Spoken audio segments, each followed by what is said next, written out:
সবাইকে নমস্কার। আজকে আমরা ঘুরে এলাম দ্য এটিকো রেস্টুরেন্টে। এই রেস্টুরেন্টটা দিদির বাড়ির একেবারেই পাশেই, তাই আগেও কয়েকবার আসা হয়েছে। তবে এই প্রথম তোমাদের জন্য একটা ছোট্ট ভিডিও শেয়ার করছি। রেস্টুরেন্টটা চাঁদপুর মোড়ে অবস্থিত। লোকেশন আর পরিবেশ দুটোই বেশ ভালো, কিন্তু মজার ব্যাপার হলো যখনই যাই পুরো রেস্টুরেন্টটা বেশ ফাঁকাই থাকে।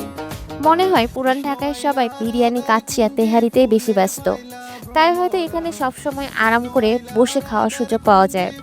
সেদিন দিদির বাসায় গিয়েছিলাম আর দিদি ট্রিট দিল, তাই চলে গেলাম এটিকোতে। সেখানে গিয়ে শুরুতেই আগে খাবারটা অর্ডার দিলাম, এরপরে সেখানে বেশ কিছু ছবি তুললাম। তোমরা জাস্ট দেখো রেস্টুরেন্টটা কত সুন্দর, আর রেস্টুরেন্টটা অনেক সুন্দর করে সাজানো। তো এরপরে আমাদের খাবার চলে এলো।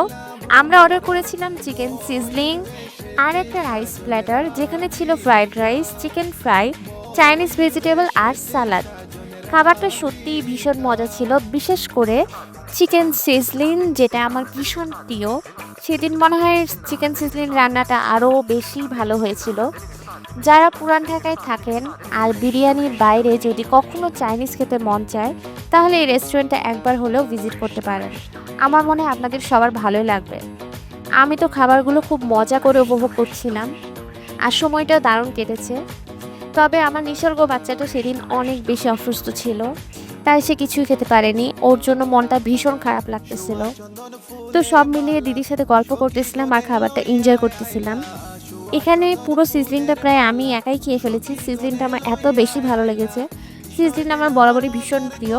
তো যাই হোক, তো দিদিকে অনেক অনেক ধন্যবাদ এই ট্রিটটা দেওয়ার জন্য। তো সব মিলিয়ে আজকের দিনটা ভীষণ ভালো কেটেছে।